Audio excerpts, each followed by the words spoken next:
Queridos irmãos, saúdo a todos com a graça e a paz do nosso Senhor Jesus Cristo. Vamos dar início a esse tempo onde estaremos lendo a palavra de Deus, expondo a palavra de Deus, rendendo ao Senhor louvores. Vamos estar orando para que o bom Deus nos acompanhe em tudo que nós iremos fazer esta noite, que tudo seja para a honra e para a glória do nosso Deus. Vamos orar ao Senhor. Amado Deus e Pai, ó Deus, neste momento, os teus filhos estão reunidos nos seus lares, irmãos estão trabalhando nesse momento. Ó Deus, estamos aqui com o desejo de desfrutar deste tempo, Senhor, da melhor maneira possível, fazendo tudo para a Tua honra, para a Tua glória. Como é bom, Senhor, podermos ler a Tua palavra, Te render louvores. Como é bom, ó Deus, podermos Te adorar. Como é bom poder Te servir. Ó Deus, mesmo distantes como nós estamos, que possamos sempre nos lembrar que fazemos parte do mesmo corpo. Estamos unidos em um só Senhor. Que possamos então, Senhor, ó Deus, com alegria, desfrutar deste tempo na Tua presença, em nome de Jesus. Amém, Deus. Eu queria lhe convidar, amado irmão, na sua casa, a abrir a palavra do Senhor no Salmo de número 22. O Salmo de número 22 é um dos salmos messiânicos, ou seja, salmos que falavam acerca do Messias, da vinda de Cristo, e este salmo em especial acerca dos sofrimentos e da vitória do nosso Senhor Jesus. O salmo é um pouco longo, mas queria lhe convidar a ler junto comigo todo este salmo. Em uma noite onde estamos lembrando mais uma vez, assim como fazemos em todos os domingos, que o nosso Senhor Jesus ressuscitou, está vivo, venceu a morte e que é digno então de todo louvor, toda honra e toda adoração. Vamos então ler a palavra do Senhor. Salmo de número 22. Deus meu, por que me desamparastes? Por que se acham longe de minha salvação as palavras do meu bramido? Deus meu, clamo de dia e não me respondes. Também de noite, porém, não tenho sossego. Contudo, Tu és santo, entronizado entre os louvores de Israel. Nossos pais confiaram em Ti, confiaram e os livraste. A Ti clamaram e se livraram. Confiaram em Ti e não foram confundidos. Mas eu sou verme e não homem, opróbrio dos homens e desprezado do povo. Todos os que me veem zombam de mim, afrouxam os lábios e maneiam a cabeça. Confiou no Senhor, livre-o Ele, salve-o, pois nele tem prazer. Contudo, Tu és quem me faz nascer, e me preservaste, estando eu ainda no seio de minha mãe. A ti me entreguei desde o meu nascimento, desde o ventre da minha mãe, tu és o meu Deus. Não te distancies de mim, porque a tribulação está próxima e não há quem me acuda. Muitos touros me cercaram, fortes touros de Baçã me rodeiam. Contra mim abrem a boca, como faz o leão que despedaça e ruge. Derramei-me como água, e todos os meus ossos se desconjuntaram. Meu coração fez-se como cera, derreteu-se dentro de mim. Secou-se o meu vigor como um caco de barro, e a língua se apega ao céu da boca. Assim me deitas no pó da morte. Cães me cercam, uma súcia de malfeitores me rodeia. Transpassaram-me as mãos e os pés. Posso contar todos os meus ossos, eles estão me olhando e encarando em mim. Repartem sobre si as minhas vestes, e sobre a minha túnica deitam sortes. Tu, porém, Senhor, não te afastes de mim, força minha. Apressa-te em socorrer-me. Livra a minha alma da espada e das presas do cão a minha vida. Salva-me das fauces do leão e dos chifres dos búfalos. Sim, tu me responde. A meus irmãos declarei o teu nome, cantar-lhe louvores no meio da congregação. Vós que temeis o Senhor, louvai e glorificai, vós todos descendentes de Jacó. Reverenciai vós todos, posteridade de Israel. Pois não desprezou, nem abominou a dor do aflito. Não ocultou dele o rosto, mas ouviu quando lhe gritou por socorro. De ti vem o meu louvor na grande congregação. Cumprirei os meus votos na presença dos que o temem. Os sofredores hão de comer e fartar-se. Louvarão o Senhor os que o buscam. Vivam para sempre o vosso coração. Lembrar-se-ão do Senhor, e a Ele se converterão os confins da terra. Perante Ele se prostrarão todas as famílias das nações. Pois do Senhor é o reino, e Ele governa as nações. Todos os opulentos da terra hão de comer e adorar, e todos os que descem ao pó se prostrarão perante Ele. Aquele que não pode preservar a própria vida, a posteridade o servirá. Falar-se-á do Senhor a geração vindoura. Hão de vir anunciar a justiça dele. Ao povo que há de nascer, contarão que foi ele que o fez. Irmãos,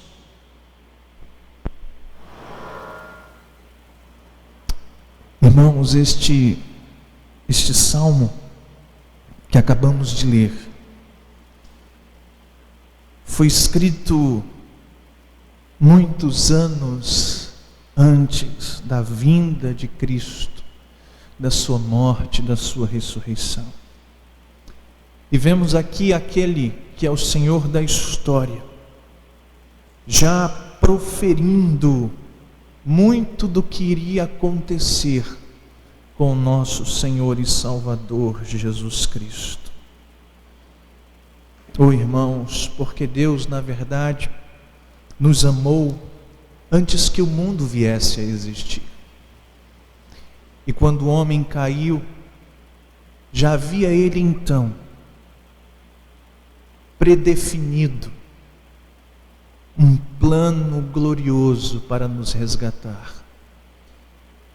E então Ele promete que Jesus Cristo viria a este mundo, que morreria, sofreria, mas que sairia vitorioso, e por meio então do seu sangue, pecadores como eu e você, poderíamos ser remidos, perdoados, justificados, por meio do nosso Senhor e Salvador Jesus Cristo. Vamos, irmãos, louvar então a esse Senhor que pagou um alto preço na cruz, que sofreu tudo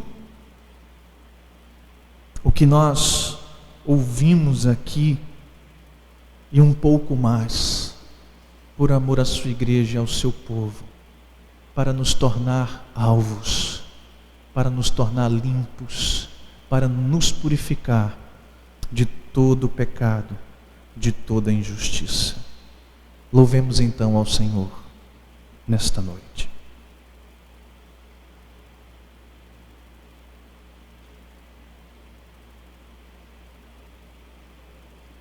Com o hino de número 269 do Novo Cântico.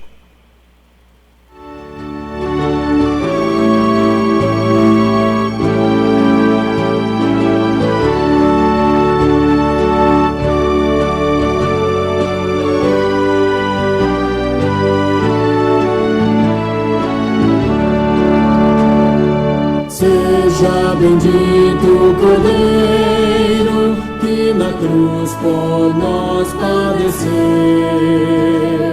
Seja bendito seu sangue que por nós pecadores verteu. Eis que no sangue lavados e tendo puro coração, os pecadores remidos por Jesus têm com Deus comunhão. Alvo mais que a neve, alvo mais que a neve, sem nesse sangue lavado, mais alvo que a neve eu estou. Com espinhosa coroa que Jesus por nós suportou. Oh, quão profundas as chagas que nos provam o quanto Ele amou. Eis nessas chagas pureza para o maior pecador, a quem mais alvo que a neve o teu sangue transforma, Senhor. Alvo mais que a neve, alvo mais que a neve, sem nesse sangue lavado, mais alvo que a neve eu estou.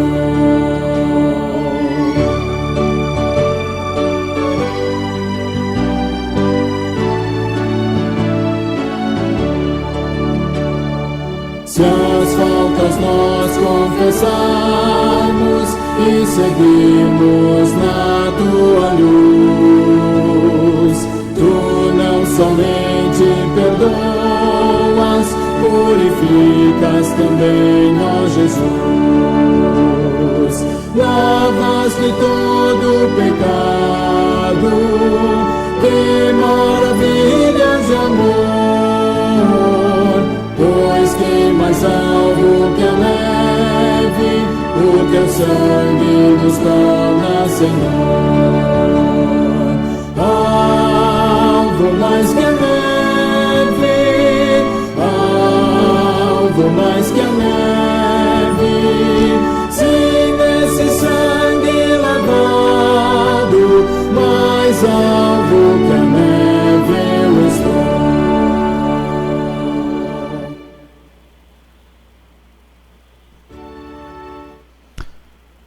Louvado seja Deus, porque andávamos outrora completamente mortos em nossos delitos e pecados.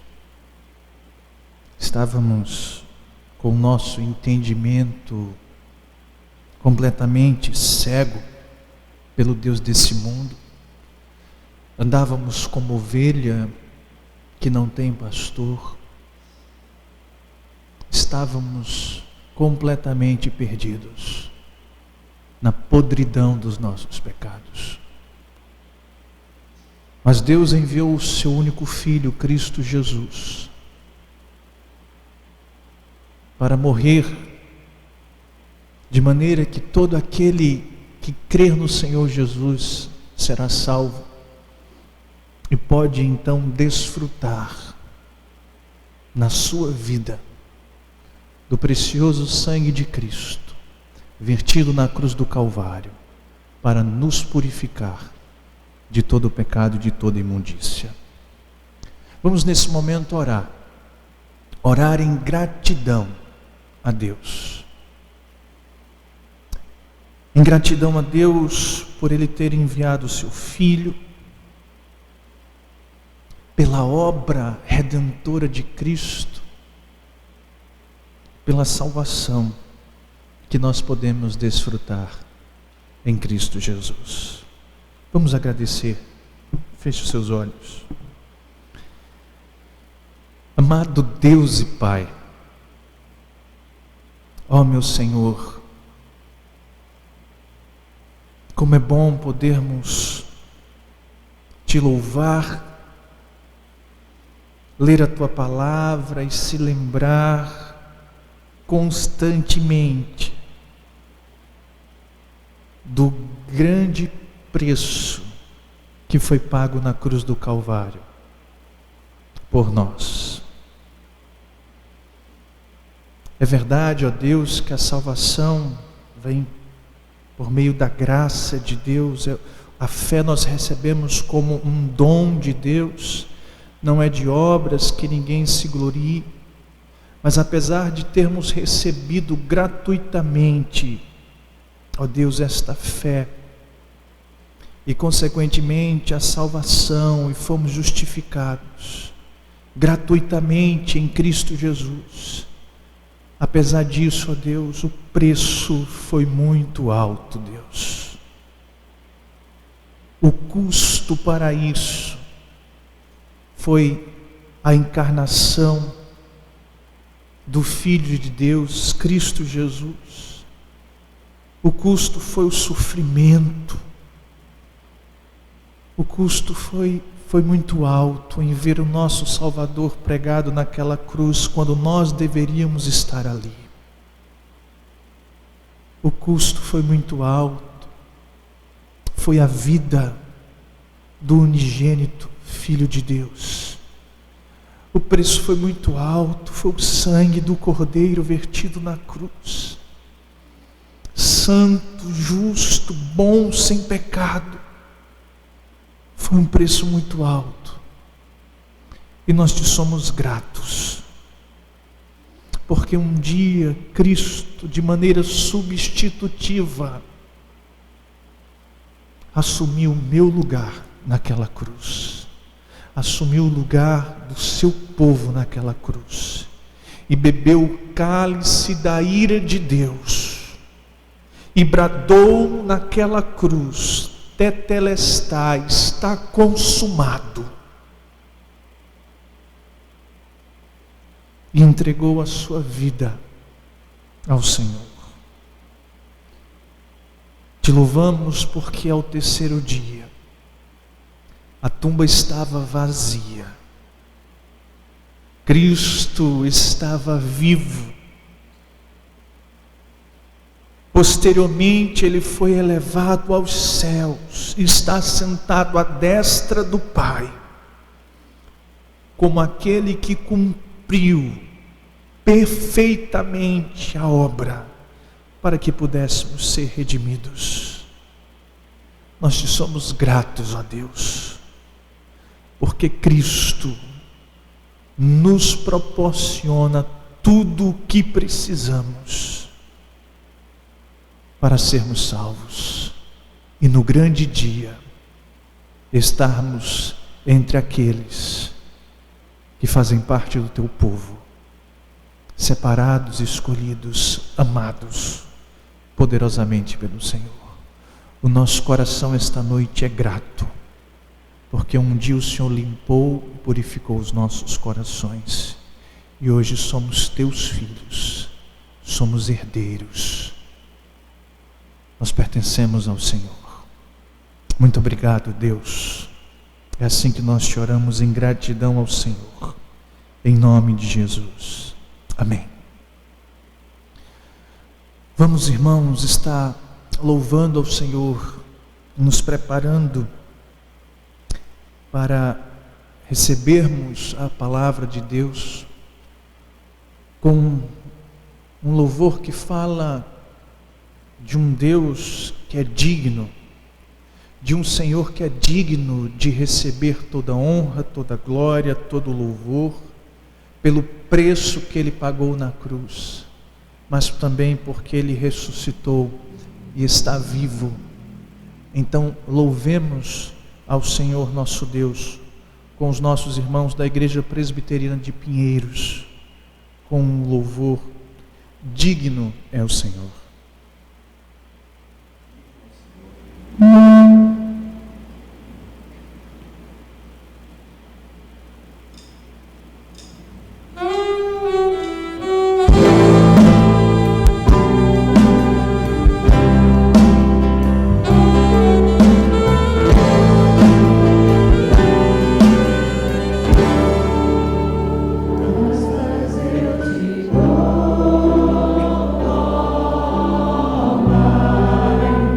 Pelo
Digno é o Senhor, irmãos. Digno é o Senhor de toda honra, de todo louvor, de toda adoração. Ele está vivo. Louvado seja o seu nome. Eu queria lhe convidar, nesse momento, a abrir a palavra do Senhor. Na carta aos Hebreus, capítulo 13.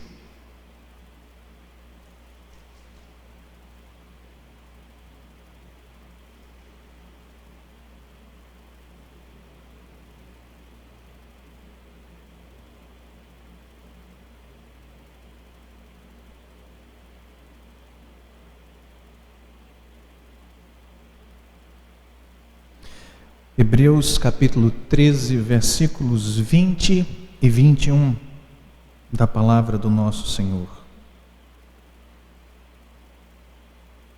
Diz assim a palavra de Deus. Acompanhe a leitura, você que está sem a Bíblia, pode estar acompanhando também aí na nossa projeção. Diz assim: Ora, o Deus da paz, que tornou a trazer dentre os mortos a Jesus, nosso Senhor, o grande pastor das ovelhas, pelo sangue da eterna aliança, vos aperfeiçoe em todo o bem, para cumprirdes a sua vontade, operando em vós o que é agradável diante dele, por Jesus Cristo, a quem seja a glória para todo o sempre. Amém. Vamos orar. Deus, nesse momento estamos diante da Tua palavra mais uma vez, ansiosos para ouvir a Tua voz, meu bom Deus. Fala aos nossos corações, com poder, com graça, quebranta-nos, transforma-nos, consola-nos, fortalece-nos, exorta-nos, ó Deus. Ó Deus, que o Teu Espírito haja neste momento em nosso meio e na vida daqueles que estão nos ouvindo e nos acompanhando esta noite. Em nome de Jesus. Amém, Deus. Amém, Deus. Queridos irmãos, esta noite nós vamos falar sobre o tema O grande pastor ressuscitou. O grande pastor ressuscitou. Irmãos, nós como ovelhas, nós precisamos e gostamos de ser pastoreados. É muito bom quando estamos precisando de alimento, ser alimentado, quando estamos precisando de alguns cuidados, ser cuidadosamente suprido, quando estamos precisando de proteção, sermos protegidos, como ovelhas frágeis, indefesas. É muito bom e importantíssimo para as nossas vidas sermos pastoreados. No entanto, irmãos, os pastores que Deus confiou aqui neste mundo, a sua igreja, ao seu povo, que na verdade são copastores, estão auxiliando o Supremo Pastor, e eu me identifico como um desses. Nós somos irmãos falhos, nós somos temporais, nós temos as nossas fragilidades, debilidades, pecados.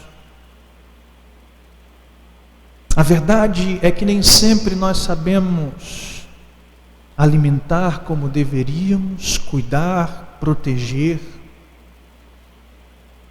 Às vezes nos falta sabedoria. Não é fácil, certamente não é fácil. E quando eu olho para os pastores que Deus confiou aqui ao seu povo, de fato eu vejo homens pequenos e fracos, como eu sou, diante do grande Supremo Pastor que nós temos. O pastor John Owen, considerado o príncipe dos puritanos, viveu no século 17 na Inglaterra. Ele é considerado por muitos, junto com João Calvino e Jonathan Edwards, um dos 3 maiores teólogos reformados de toda a história. Ele escreveu uma carta para o seu amigo um dia antes da sua morte. E ele dizia assim: olha, eu vou àquele a quem a minha alma amou, ou melhor, quem me amou com amor eterno, que é a base de todo o meu consolo. E então ele diz que ele está deixando a igreja em meio a uma grande tempestade, mas que enquanto o Senhor Jesus estiver no meio dela e cuidando dela, a perda de um fraco pastor como ele seria desprezível.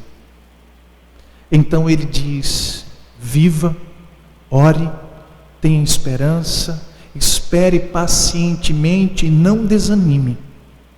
A promessa permanece invencível, que Ele nunca nos deixará, nem nos abandonará. O John Owen, ele estava plenamente convicto que, como pastor da igreja que ele era, ele estava deixando esse pastoreio. No entanto, o Supremo Pastor continuaria cuidando daquele povo.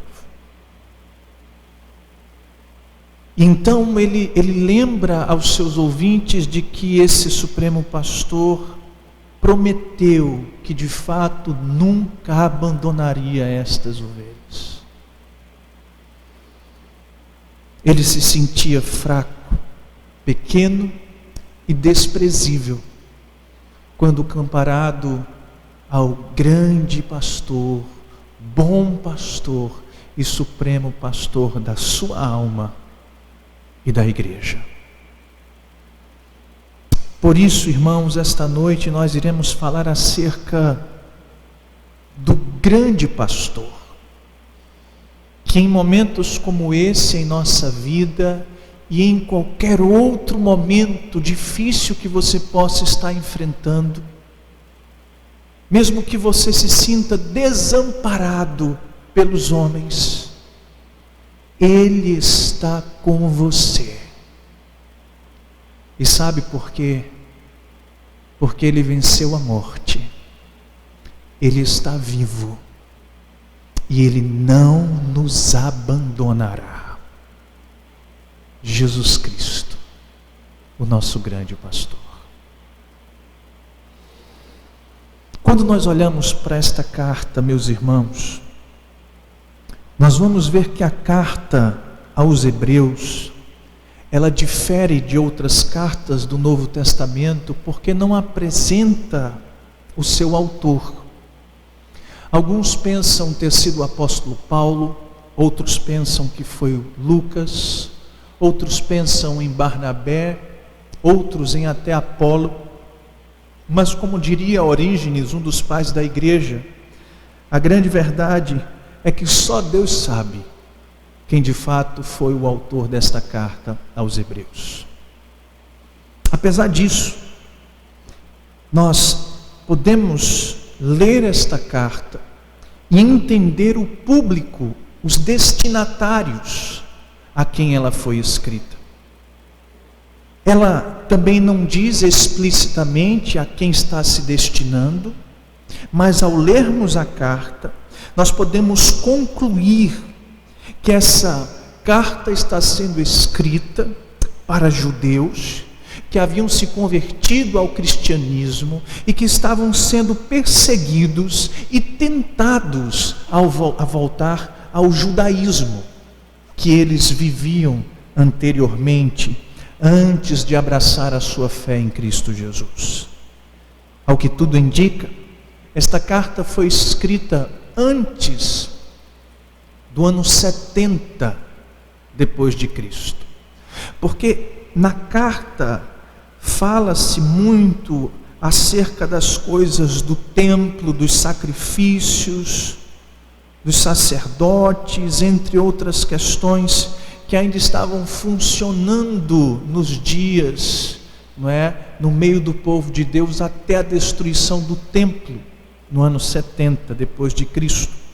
Por isso que alguns entendem que ela deve ser datada do ano 60 aproximadamente, até próximos ali, do ano 70 depois de Cristo. E o grande propósito do autor ao escrever esta carta era exatamente despertar os seus leitores a permanecerem firmes no cristianismo. Era para mostrar que eles não deveriam voltar para o judaísmo. Ele se dedica a mostrar que o Novo Testamento, na verdade, é o cumprimento daquele Antigo Testamento, de maneira que o livro e esta carta aos Hebreus é a que mais cita o Antigo Testamento. Então o autor está encorajando os seus ouvintes, crentes judeus, a não abandonarem a fé em Cristo, a considerarem a obra de Cristo que Ele fez. Então, mostrando claramente que todos aqueles sistemas sacrificial, a antiga aliança, que tudo aquilo se cumpriu, de maneira que estamos vivendo agora uma nova aliança em Cristo Jesus, que é a mesma, porém ratificada, porém renovada em Cristo Jesus. Então ele passa, por exemplo, no capítulo 1 e 2, a mostrar que Jesus é superior aos anjos, Capítulo 3 e 4 mostra que Cristo é superior a Moisés. Versículos do 4 ao 7, capítulos, mostra que Cristo é superior a Arão. Capítulos 8 ao 10, que Cristo é superior aos sacerdotes que haviam e que houveram em toda a história. Capítulos 10 ao 12, ele chama então esse povo a perseverar nesta fé. É quando chegamos no nosso capítulo 13, aonde temos algumas exortações dos versos 1 ao 19, e agora nos versos 20 em diante, temos as bênçãos e algumas saudações que esse escritor deixou para o final da sua carta. Quando nós olhamos em um contexto mais imediato da nossa passagem, nós veremos que nos versículos 18 e 19, o autor, ele pede que aqueles crentes orem por ele. Mas agora nos versículos 20 e 21, que é o nosso texto, ele vai então rogar uma bênção da parte de Deus sobre a vida dos seus ouvintes, dos seus leitores, e vem no formato de uma bênção. Então, por meio de uma oração, ele está abençoando a vida daqueles irmãos. Então, queridos, eu quero lhe convidar para entendermos melhor os versículos 20 e 21, que é uma bênção da parte de Deus para a vida daquele povo, para as nossas vidas, no formato de uma oração, que está concluindo esta carta, para depois então tirarmos algumas lições preciosas para as nossas vidas.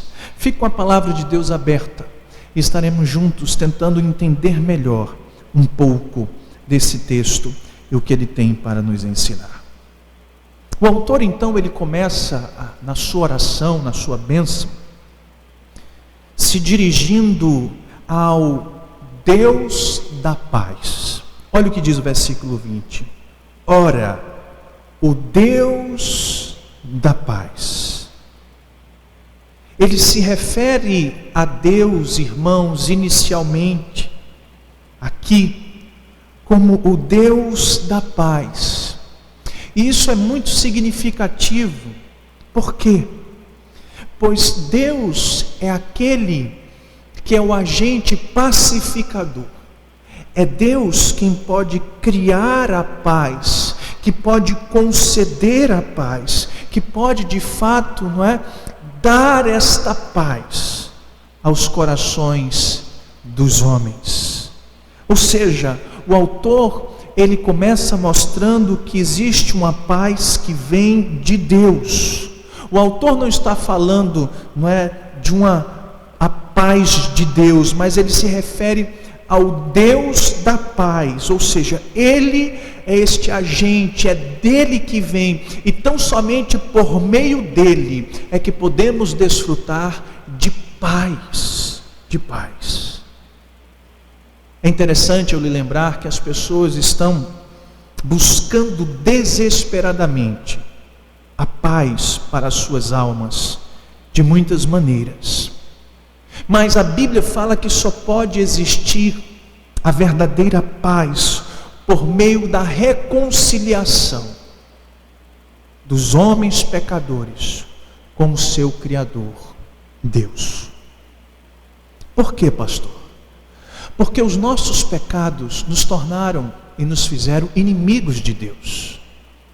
De maneira que hoje o homem, em sua natureza, ele é inimigo de Deus. Ele está debaixo da ira de Deus e ele não desfruta da paz de Deus e nem do Deus da paz. Paulo nos mostrou isso em Romanos 8, versículos 7 e 8, quando diz que o pendor da carne é inimizade contra Deus. E então aqueles que estão na carne não podem agradar a Deus. Ou seja, os nossos pecados nos tornaram inimigos de Deus. Tiago, no capítulo 4, versículo 4, diz: vocês não compreendem, infiéis, que a amizade com o mundo é inimiga de Deus? E as pessoas muitas vezes não entendem que elas são inimigas de Deus. E eu vou dizer o porquê, irmãos. E Paulo nos diz o porquê lá em 2 Coríntios capítulo 4, versículo 4.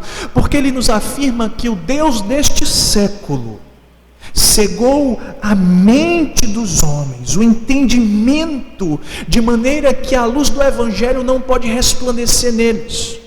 Ou melhor, que eles não desfrutam da luz do Evangelho sobre as suas vidas. Esta é a condição dos homens.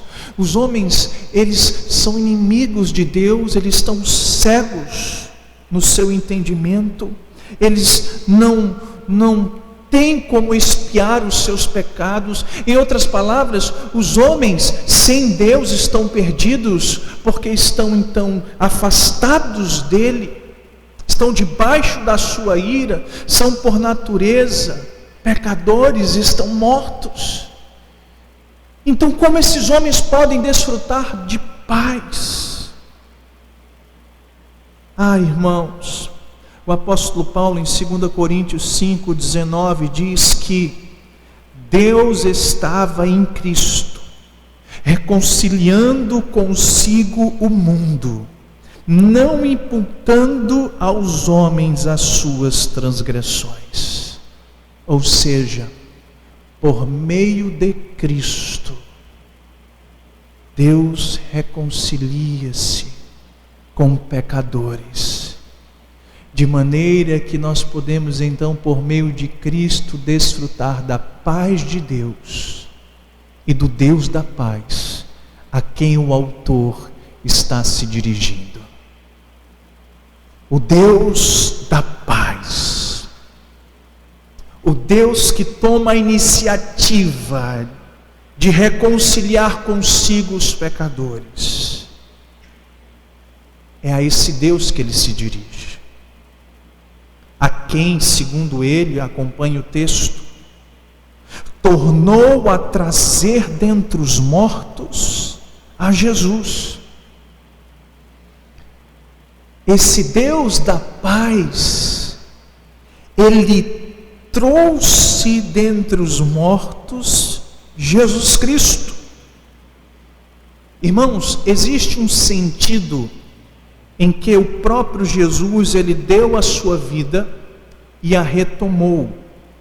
Nós podemos ler isso em João 10:18, que diz: ninguém a tira de mim, pelo contrário, eu espontaneamente a dou. Tenho autoridade para entregar e também para reavê-la. Este mandato recebi do meu Pai. A Bíblia fala em certo sentido que Jesus tem esta autoridade. Mas por outro lado, existem textos como Atos 2:24, que diz que vós o matastes, crucificando por mãos iníquas, a qual, porém, Deus ressuscitou, rompendo os grilhões da morte. Podemos ver isso ainda no capítulo 3 de Atos, podemos ver isso no capítulo 4, no capítulo 5, e em Efésios capítulo 1, onde Deus agiu, não é? De maneira que Deus então rompe os grilhões da morte ali e ressuscita o seu filho. O fato, irmãos, é que aquele que estava morto vive.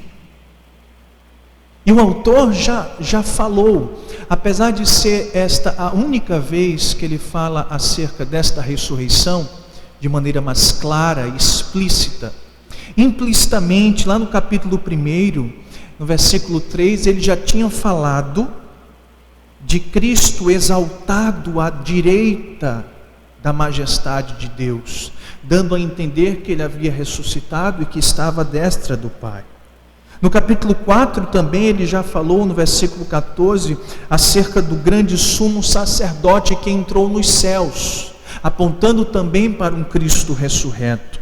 Nós temos também no capítulo 6, quando ele fala das doutrinas fundamentais e fala sobre a doutrina da ressurreição dos mortos. Ele fala também no capítulo 11, enfim, a doutrina da ressurreição não era nenhuma novidade para o autor, não era nenhuma novidade para os leitores bíblicos e não é nenhuma novidade para a gente. Por quê? Porque a ressurreição corporal de Jesus dentre os mortos é o fundamento da nossa fé. O próprio Paulo disse que se Cristo não ressuscitou dentre os mortos, em vão é a nossa fé, em vão é a nossa pregação. Mas o que nós temos visto e aprendido, irmãos, é que até hoje, com todas as teorias levantadas, ninguém ainda conseguiu provar que Cristo não ressuscitou.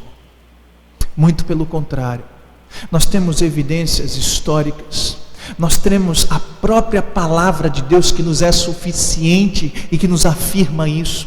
Nós temos o testemunho dos apóstolos, homens que estavam desanimados, homens que estavam desiludidos, e que de repente perderam o seu Senhor, mas que Cristo apareceu para eles, e eles ouviram, comeram com Ele, passaram 40 dias com Ele, até Ele subir aos céus. Então aqueles homens desanimados e desiludidos passam a ser testemunhas ousadas do Senhor Jesus. E que mentira seria esta, irmãos, que ao longo de todos esses anos estaria perdurando na história? Não, irmãos, é fato que Cristo ressuscitou. E poderíamos apontar inúmeras evidências, mas para mim, neste momento, apenas a palavra de Deus, que mostra que o Deus da paz, Ele trouxe Jesus dos mortos. O Deus da paz trouxe Jesus dos mortos. Ele está vivo, Ele ressuscitou. Este Jesus que foi trazido dentre os mortos, o autor diz que Ele também é nosso Senhor.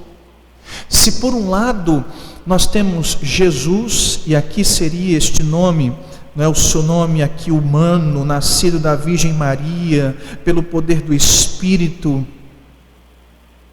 aponta para o lado humano dele. Ele como homem poderia morrer na cruz como substituto de pecadores humanos, homens. Por outro lado, quando ele fala do nosso Senhor, ele está mostrando que existe uma divindade, existe na verdade um Deus que é soberano e Senhor sobre tudo e sobre todos. Então este que foi ressuscitado dentre os mortos, Ele é Jesus, sim, o homem que veio a este mundo e que morreu por nós pecadores, mas Ele é Jesus também, o nosso Senhor. Como Deus em carne humana, a morte de Jesus poderia fazer o que a morte dos animais nunca poderia fazer, que era tirar permanentemente os nossos pecados. Então Ele nos lembra de um Deus que morreu sim, mas que ressuscitou e que Ele é Senhor. Que Ele é Senhor. Inclusive, diz o autor, nosso Senhor. Não é que Ele seja Senhor de todos da mesma maneira. É verdade que Ele é Senhor sobre tudo e sobre todos, mas em um sentido, Ele é Senhor de muitos como juiz, que há de condená-los. Sobre outros, Ele é Senhor no sentido de Salvador, mas Ele é Senhor sobre tudo e sobre todos. Ele foi ressuscitado dentre os mortos, Jesus, nosso Senhor, que segundo o autor acompanha o texto, é o grande pastor das ovelhas. Aquele que ressuscitou dos mortos, Jesus, que é nosso Senhor, Ele é descrito aqui como o grande pastor das ovelhas. E aqui é a única vez em que o autor aos Hebreus se refere a Jesus Cristo como nosso pastor. Mas existem inúmeros outros textos onde usa essa metáfora constantemente, de maneira muito clara. O próprio Jesus se referiu a Ele como bom pastor, que deu a vida pelas ovelhas. É interessante que no versículo 17, ele fala sobre obedecer aos guias e ser submisso a eles. Um pouco antes, o autor havia falado sobre os líderes da igreja, que deveriam, vigiar pelas almas dos crentes. Mas, até mesmo o melhor dos líderes, trata-se de pastores imperfeitos. E esta imperfeição desses pastores foi lembrado ao longo da história. Nós temos, por exemplo, no Antigo Testamento, inúmeras advertências. Nós temos, por exemplo, em Jeremias 23, 1 e 2, Deus dizendo: ai dos pastores que destroem e dispersam as ovelhas do meu pasto. Nós temos lá em Ezequiel 34, que os fracos que eles não fortaleceram, os doentes que eles não curaram, os feridos que eles não ajudaram, sabe? Enfim, existem palavras muito duras ao longo do Antigo Testamento sobre pastores que deveriam exercer o seu ofício, que deveriam zelar por aquilo que Deus confiou, e eles não faziam. Deus então sabe e reconhece a imperfeição desses homens. Mas aqui nós estamos falando do grande pastor, diferente desses. Por exemplo, em Miqueias capítulo 5, versículos 2 e 4, ele havia profetizado que esse grande pastor haveria de nascer o Messias na cidade de Belém. E então no versículo 4 ele nos lembra: ele se manterá firme e apacentará o povo na força do Senhor, na majestade do seu nome, seu Deus. Eles habitarão seguros, porque agora será ele engrandecido até os confins da terra. Do mesmo jeito que haviam palavras duras sobre pastores limitados, infiéis, pecadores no Antigo Testamento, haviam também palavras e profecias acerca de um grande pastor que viria. Isaías 40, versículo 11 diz: como pastor, uma referência a Cristo, ele apacentará o seu rebanho, entre os seus braços recolherá os cordeirinhos e os levará no seu seio, as que amamentam, ele guiará eles de maneira mansa e tranquila. Havia muitas palavras acerca da vinda de um grande pastor que iria cuidar do seu povo. E ele veio. Jesus veio, e ele diz em João 10, olha, eu sou o bom pastor, eu conheço as minhas ovelhas, elas me conhecem. Assim como o Pai conhece a mim, eu conheço o Pai, eu dou a vida pelas minhas ovelhas. Ainda tenho outras ovelhas, não deste aprisco, a mim me convém conduzi-las, elas ouvirão a minha voz, então haverá um rebanho e um pastor. O Deus da paz trouxe dos mortos Jesus, o nosso Senhor, que é o grande pastor das nossas almas. Deus ressuscitou dentre os mortos o grande pastor,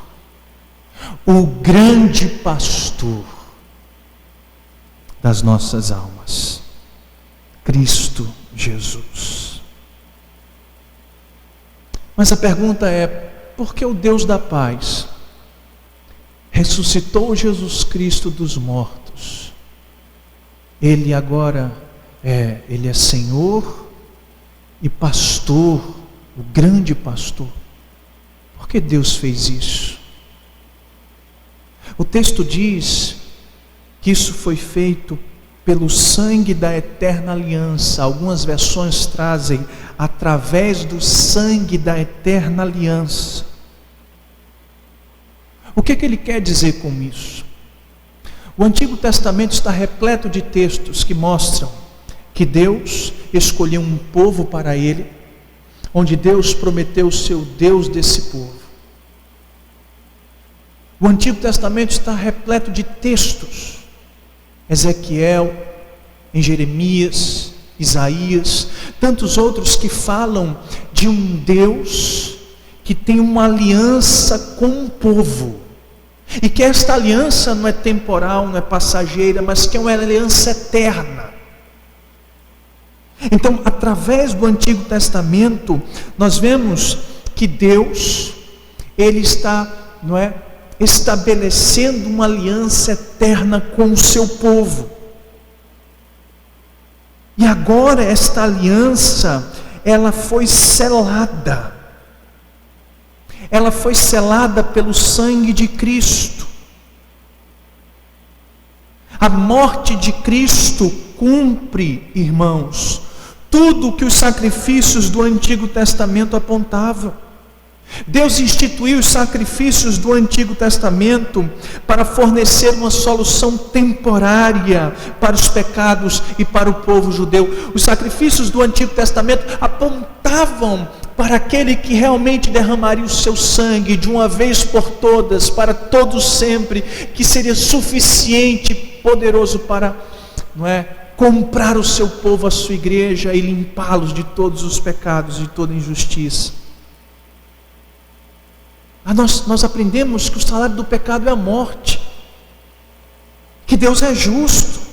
Ele não pode simplesmente então perdoar os pecados sem que a penalidade fosse paga. O autor aos Hebreus disse: sem derramamento de sangue não há remissão de pecados. Os derramamentos de sangue de animais não poderiam expiar os pecados dos homens. Tudo aquilo apontava para Cristo. Então o que nós estamos vendo aqui é que o Deus da paz ressuscitou de Cristo, o Senhor dos mortos, grande pastor. Por quê? Por causa que Ele derramou o seu sangue. Porque a obra de Cristo na cruz do Calvário foi uma obra perfeita. Então, a ligação do sangue da aliança derramada e a ressurreição de Cristo é muito clara. É como se o Pai estivesse ressuscitando o Filho, porque o Filho cumpriu plenamente o que havia acordado com o Pai, e o Pai então tem a obra do seu Filho como perfeita. Não precisa de mais nada.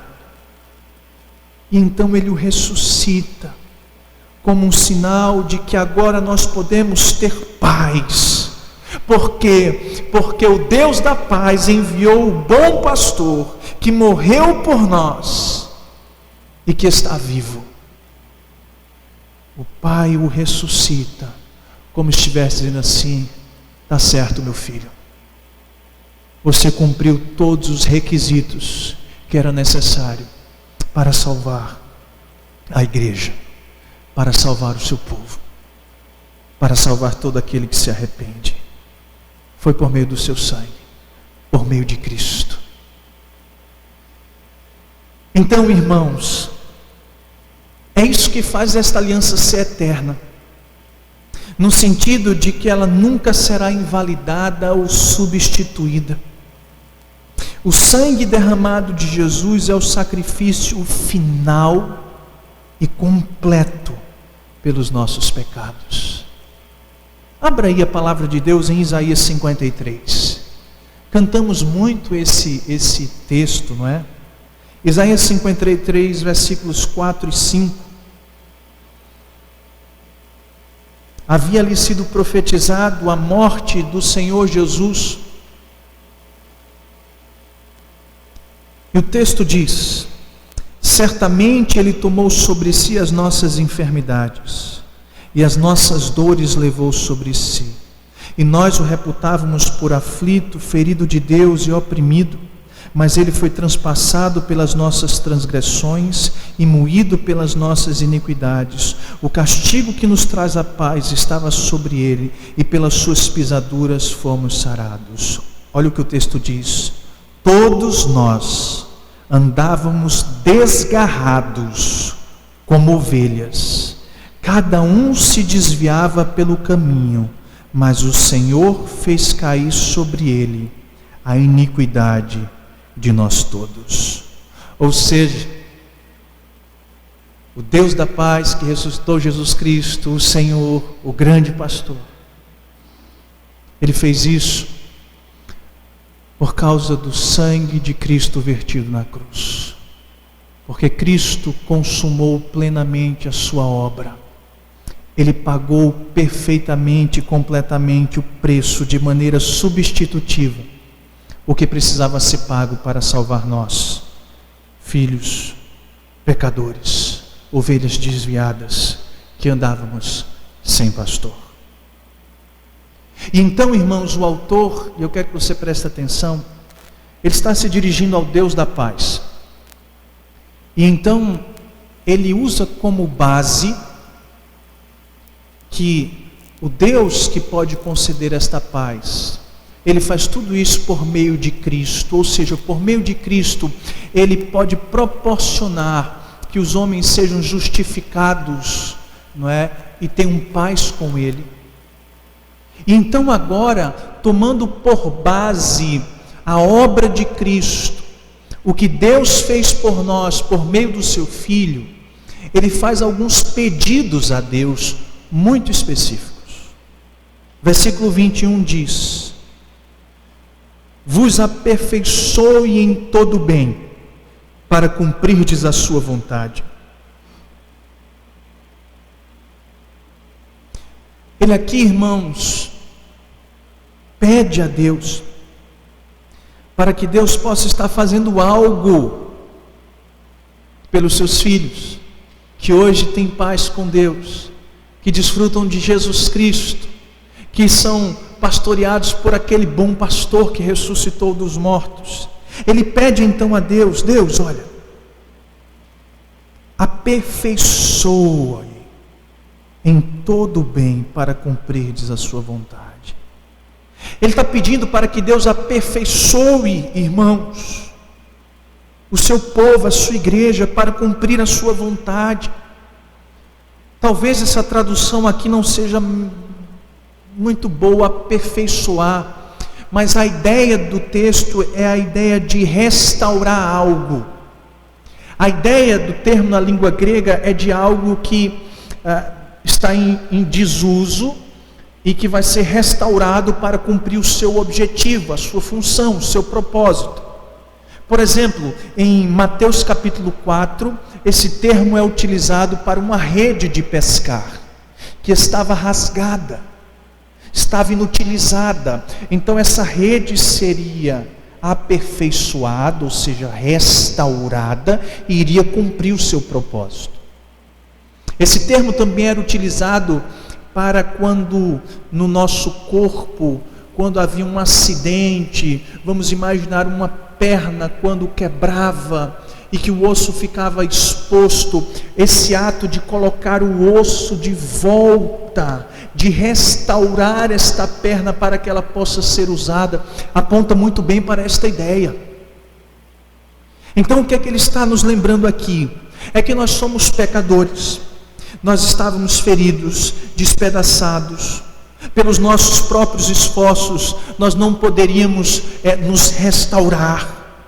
Em momento nenhum nós por nós mesmos poderíamos nos aperfeiçoar, nos restaurar e fazer a vontade de Deus. Então o que ele está pedindo aqui é: Deus, olha, vem nos aperfeiçoar, ou seja, vem nos restaurar, de maneira que nós possamos então fazer a tua vontade. Ou seja, é um aperfeiçoamento que torna-nos pessoas inaptas para pessoas aptas para fazer a vontade de Deus. É isso então que ele está pedindo. Ele pede então para que Deus possa estar provendo aos seus filhos tudo o que eles precisam para viver uma vida, para servi-lo e glorificá-lo. Me lembro das palavras do apóstolo Paulo em Romanos 8:32, que diz: aquele que não poupou o seu próprio filho, antes por todos nós o entregou. Porventura não nos dará graciosamente com ele todas as coisas? Ou seja, se Deus fez uma provisão muito maior para nós, quando nós ainda éramos pecadores, ou seja, entregou o seu Filho por nós, será que agora, depois desta provisão muito maior, de Cristo ter morrido por nós, será que Ele não vai nos conceder tudo o que nós precisamos para viver uma vida para servi-lo e para a sua glória? É então isso que o autor está pedindo. O Deus da paz, que reconciliou consigo, um povo por meio de Jesus Cristo, Senhor, pastor, que você possa por meio dele agora estar aperfeiçoando esse povo para cumprir a sua vontade. Então ele faz um outro pedido no verso 21, operando em vós o que é agradável diante dele. Ou seja, Deus, Ele nos aperfeiçoa, Ele nos restaura, Ele nos torna apto para o serviço, e então Ele trabalha em nossas vidas, de maneira que agora possamos servi-lo da maneira como lhe agrada. É como se o autor tivesse dito assim: Deus, restaura eles, e agora trabalha neles de tal forma que eles possam então fazer as coisas que lhe agradem, que eles possam de fato lhe obedecer e fazer a sua vontade. Tudo isso só é possível, irmãos, por causa do que ele citou anteriormente, por causa da aliança que Deus tem conosco. E se você observar o texto é muito claro quando diz, após esses pedidos: nos aperfeiçoe em todo bem, para cumprires a sua vontade, operando em vós o que é agradável diante dele, por Jesus Cristo. Ou seja, todo esse pedido está sendo feito mediante o que Cristo fez por nós. Tudo isso só é possível porque Cristo pagou um alto preço por nós, porque Cristo ressuscitou dos mortos, porque Cristo é o grande pastor das ovelhas. Agora então, por meio dele, Deus pode nos restaurar, nos tornar aptos para viver uma vida para a sua glória, e ainda operar em nós, trabalhar em nós, de maneira que a gente faça tudo aquilo que seja agradável a ele. Tudo isso é por meio de Cristo, a quem o autor encerra o texto: a quem seja a glória para todo sempre. Amém. Gramaticalmente, isso pode ser uma referência ao Deus da paz ou a Jesus Cristo. A verdade é que para nós pouca diferença faz. Apocalipse 5,13 diz que aquele que se assenta no trono e ao Cordeiro, seja a bênção, a honra, a glória e o domínio para todos sempre. A grande questão que ele quer nos mostrar aqui é que a salvação não é sobre nós, é que a vida cristã não é sobre nós, que é tudo sobre a glória de Deus, é tudo para a glória de Deus, é tudo para a glória do nosso Deus. Então, ele encerra esta bênção. Começou com o Deus da paz, que ressuscitou Jesus, o nosso Senhor, o grande pastor. Isso foi fruto do derramamento de sangue, da aliança eterna que ele tem conosco. Por isso nós podemos ter paz com este Deus. E agora então, este Deus, por meio do seu Filho, pode continuar operando em nós, nos restaurando, trabalhando em nós. E então, no final de tudo, toda a honra e toda a glória será dada a Deus, será dada a Cristo Jesus, o grande pastor que ressuscitou dos mortos. O que é que nós podemos aprender, irmãos, para as nossas vidas à luz desse texto? Quais são os ensinamentos que nós podemos tirar para as nossas vidas? Vamos ver e aprender algumas dessas verdades que nós podemos aprender. A primeira verdade que eu queria destacar para vocês é que o grande pastor, e isso ficou claro na exposição, o grande pastor, segundo o autor, é Jesus nosso Senhor. Você pode acompanhar isso aí na projeção e fazer suas anotações. O texto diz que o Deus da paz tornou a trazer Jesus dentre os mortos, nosso Senhor, o grande pastor das ovelhas. Eu já mostrei para vocês e já falei, irmãos, que ao longo da história Deus chamou homens para pastorear o seu povo. Nós temos líderes no Antigo Testamento que pastoreavam, nós temos no Novo Testamento pastores, nós temos ao longo da história da igreja pastores, nós temos ainda hoje pastores humanos aqui que cuidam do rebanho de Deus. Mas esses pastores, assim como eu, nós somos limitados, irmãos. Como disse no início do sermão, nós somos pecadores, frágeis, nós somos limitados, às vezes agimos sem sabedoria, às vezes entristecemos alguém, às vezes deixamos de assistir alguém como deveríamos, deixamos de alimentar alguém como deveríamos, de cuidar, de proteger, enfim, nós somos pastores imperfeitos, e Deus sempre soube dessas limitações. Deus sabe das minhas limitações, das minhas fraquezas e dos meus pecados. Por isso que há muito tempo Deus planejou e projetou que haveria um pastor perfeito para cuidar do seu povo e das suas ovelhas. Cristo é esse pastor que nunca nos decepcionará. Cristo é esse pastor que está ao nosso lado, em toda e qualquer situação em nossas vidas. Cristo é esse pastor que tem sempre uma boa palavra para você. Cristo é esse pastor que está ali sempre nos protegendo, nos alimentando, cuidando das nossas feridas. Ele é esse pastor, o pastor que deu literalmente a sua vida por amor a nós. Querido irmão, não é João Calvino o grande pastor, não é John Owen, Jonathan Edwards, não é o pastor Hernanes, não é o reverendo Augustus, não é o reverendo Cláudio, não.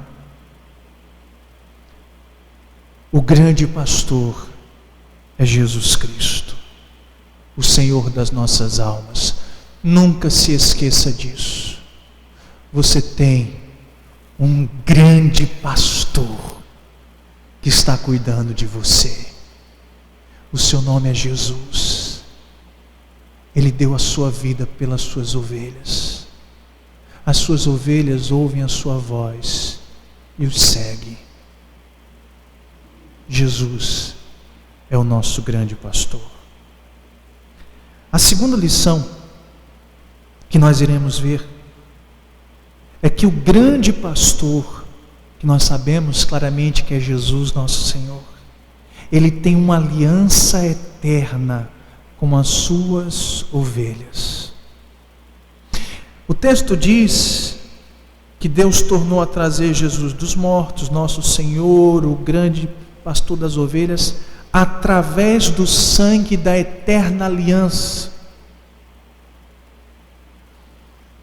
Ou seja, irmãos, o sangue de Cristo garantiu completamente esta aliança eterna. O sangue de Cristo veio para selar, para ratificar esta aliança, para mostrar para nós que nada irá violar esta aliança, porque ela está debaixo de um cumprimento, porque ela está debaixo, queridos irmãos, de um sangue muito precioso. Nós fomos comprados pelo sangue de Cristo e agora fazemos parte do seu rebanho, fazemos parte do seu povo. Dentro desta aliança, Deus se compromete em ser o nosso Senhor. É interessante, irmãos, olhar para esta aliança e saber que ela é uma aliança eterna. E que agora nós fazemos parte deste povo, estamos debaixo desta aliança.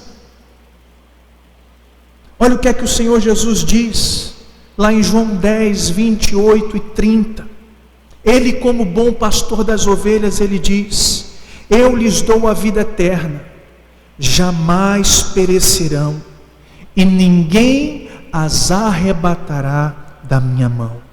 Aquilo que meu Pai me deu é maior do que tudo, e da mão do Pai ninguém pode arrebatar. Eu e o Pai somos um. Sabe o que é que Jesus estava dizendo?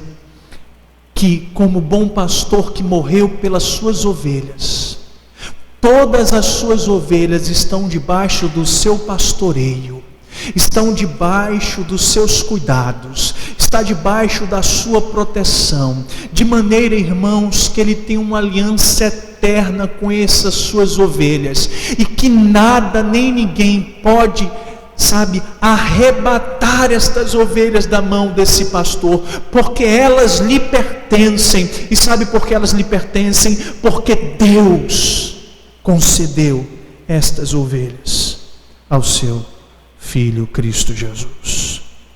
Por isso, eu e você, nós fazemos parte destas ovelhas que tem uma aliança com Deus, de maneira que esse grande pastor, ele nos amou no passado,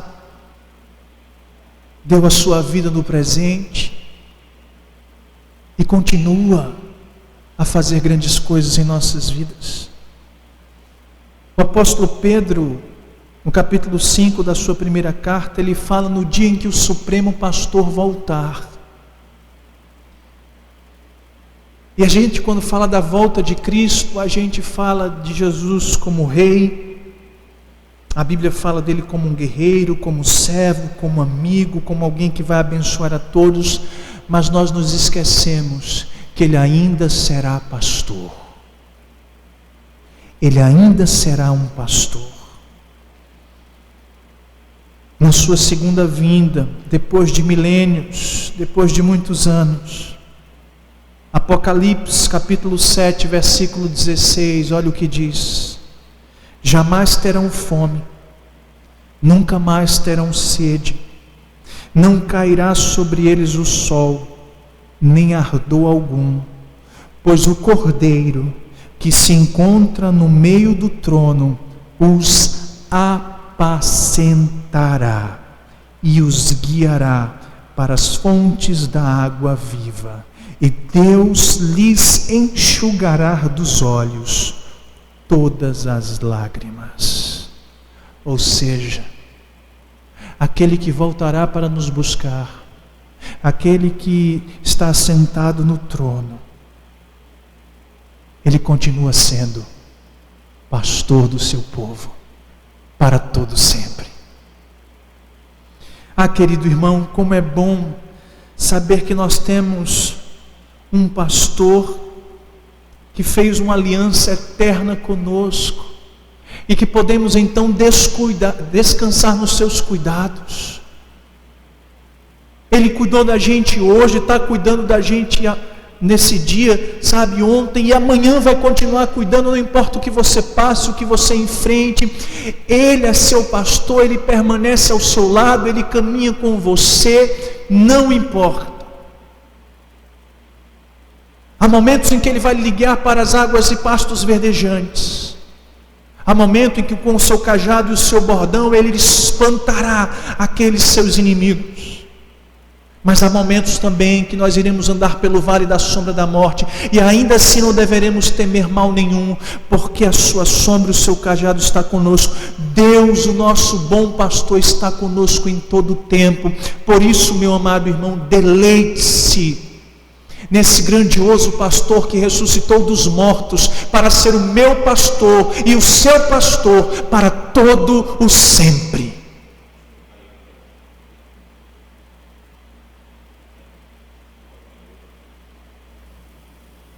A terceira lição é que o grande pastor, ele está trabalhando em nossas vidas. Nós vimos no texto bíblico que por meio de Cristo, o autor pede para que Deus venha nos aperfeiçoar para cumprir a sua vontade e operar em nós o que é agradável. Pense em um pai que acabou de chegar com seu filho recém-nascido em casa, e então ele chega assim para o filho recém-nascido e diz: filho, aqui está o seu quarto, deleite-se nele, aqui está a sala de estar, temos televisão, TV a cabo, fica à vontade, ali está a cozinha, temos a geladeira, a despensa está ali, pronto, se sirva, deleite-se e pode viver. Qual é o pai que faria isso com um filho recém-nascido? Nenhum. Da mesma maneira que o nosso bom pastor, uma vez que somos resgatados como ovelha do seu aprisco, a partir do momento que nós nascemos de novo, Ele não simplesmente nos proporciona uma nova vida, um novo nascimento. Ele não somente nos chama para ser sua ovelha, mas Ele trabalha em nós. Ou seja, Ele continua trabalhando em nossas vidas. Ele continua a prover e provém todas as nossas necessidades. Então, se é cuidado que você precisa, Ele vai te dar. Se é alimento que você precisa, o bom pastor vai lhe dar. Se você precisa de proteção, o grande pastor também lhe confere. Ou seja, em tudo que você precisar desse bom pastor, Ele estará ali para lhe atender. Não estamos falando de riquezas nesse mundo, não estamos falando de uma prosperidade terrena, mas estamos falando em tudo aquilo que o Senhor pode nos dar, para que possamos viver a carreira cristã aqui, vivendo para a sua glória e perseverando até o dia final. Tudo isso Ele há de nos dar, de maneira que você pode descansar o teu coração, que você não somente faz parte deste rebanho, mas o pastor continua trabalhando no teu coração, de maneira que nós certamente chegaremos até o final, com a graça desse bom Deus. É quando, irmãos, em último lugar, esse grande pastor é digno de receber toda a glória. A verdade é que tudo que nós ouvimos acerca deste grande pastor, a glória desta grande obra, é para o pastor, Jesus Cristo, e não a nossa. Quando você é alimentado por esse bom pastor, Ele recebe a glória. Quando você é protegido por esse grande pastor, Ele recebe a glória. Quando você recebe a orientação desse pastor, Ele recebe a glória. Quando você, querido, desfruta de todo e qualquer benefício, a glória é para esse pastor. E até mesmo os dias maus, a glória ainda continua sendo dele. Ao grande pastor pertence a glória. Ele nos dá todas as condições e o que precisamos para viver para a sua glória. Por isso, não sei pelo que você está vivendo, mas talvez você não esteja vivendo para a glória de Deus. Isso torna então a sua vida um tanto insignificante, porque está desprovida de propósito. Porque certamente Deus criou eu e você como ovelhas para glorificá-lo. Alguns permanecem rebeldes e distantes desse Senhor. Outros são por eles alcançados. E agora são trazidos para dentro do seu aprisco. E então rendem a este grande pastor toda a honra e toda a glória. Quero concluir, irmãos. Demos uma caminhada mais rápido por causa da nossa transmissão. Estamos com alguns probleminhas, mas deixe-me dizer algo para você.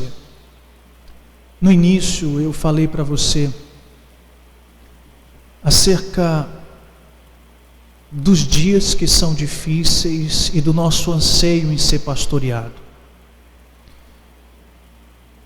Nós queremos proteção, cuidado e alimento, como ovelhas frágeis que somos. Nem sempre os homens poderão nos dar aquilo que nós precisamos. Até mesmo o seu pastor que tanto lhe ama é imperfeito. Mas você pode em todo e qualquer momento desfrutar deste grande pastor. Nós vimos nas palavras do John Owen que na verdade ele, comparado a esse grande pastor, ele se sentia muito desprezível. E que na verdade, mesmo com a sua ausência, a igreja continuaria desfrutando dos cuidados, da proteção e do sustento do seu Senhor. Por isso, meu querido irmão, nesses dias em que nós estamos tão sozinhos, nesses dias onde estamos tão distantes uns dos outros, nesses dias onde nós temos passado por muitas lutas e muitas vezes nos sentimos abandonados, deixe-me dizer algo para você. Nós temos um grande pastor que ressuscitou dos mortos, que está vivo, que tem uma aliança eterna conosco e que nele sempre encontraremos alimento, proteção, cuidado para as nossas vidas. Por isso, dê a ele toda a honra e toda a glória, porque ele pagou um alto preço. Segundo a palavra de Deus, o bom pastor, ele deu a vida por amor às suas ovelhas. A palavra também chama Jesus não somente do bom pastor, mas do grande pastor que ressuscitou dos mortos e que trabalha na vida das suas ovelhas. Mas também Pedro fala do supremo pastor que voltará para buscar as suas ovelhas. Ou seja, fomos amados no passado, estamos sendo amados nesse momento e seremos amados para todo sempre, porque este bom pastor nos ama, tem cuidado de nós e nada nos arrebatará da sua mão. Que o bom Deus aplique esta palavra ao teu coração, em nome de Jesus. Amém, Deus. Vamos orar.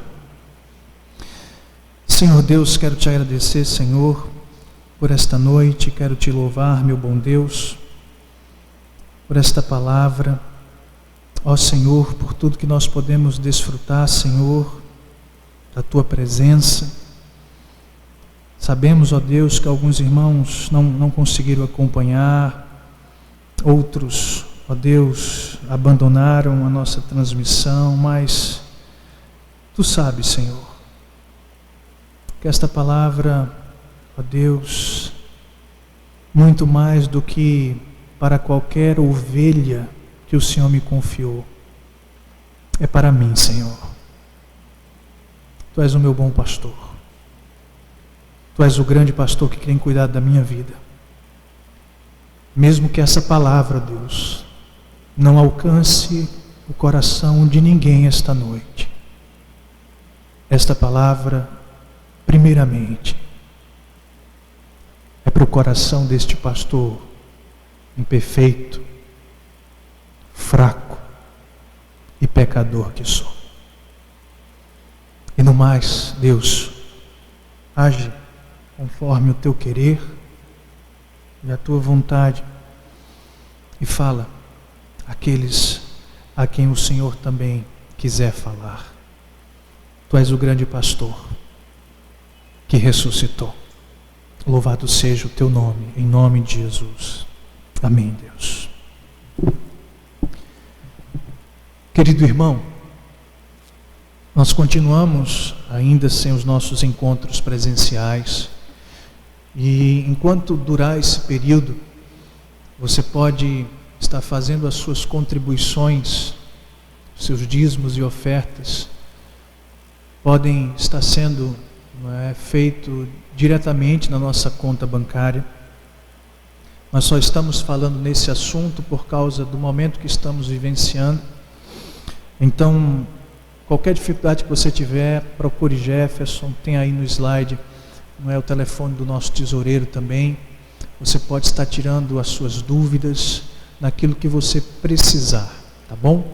Que o bom Deus continue te abençoando cada vez mais. Eu queria orar, rogando as bênçãos de Deus sobre a sua vida, sobre a sua casa, E quem sabe no ano que vem estarmos aqui neste momento final com as nossas crianças e adolescentes, fazendo as suas apresentações em gratidão à morte e à ressurreição de Cristo, o que Ele fez por nós. Vamos orar. Senhor Deus, quero te agradecer por esta noite, quero te louvar por este tempo. Ó meu bom Pai, que o Senhor nos conduza ao longo desta semana debaixo da tua boa mão, renovando as nossas forças, Pai, em todas as nossas necessidades. Te louvo e te agradeço por tudo que nós desfrutamos desta noite em tua presença, Senhor. Que a graça do nosso Senhor e Salvador Jesus Cristo, o amor de Deus, o eterno Pai, e as doces consolações do Espírito Santo de Deus possam estar sobre a vida desta igreja e sobre todo o povo de Deus, de agora e para todo o sempre. Amém, Deus. Amém. Querido irmão, tem alguns avisos para lhe dar nesse momento.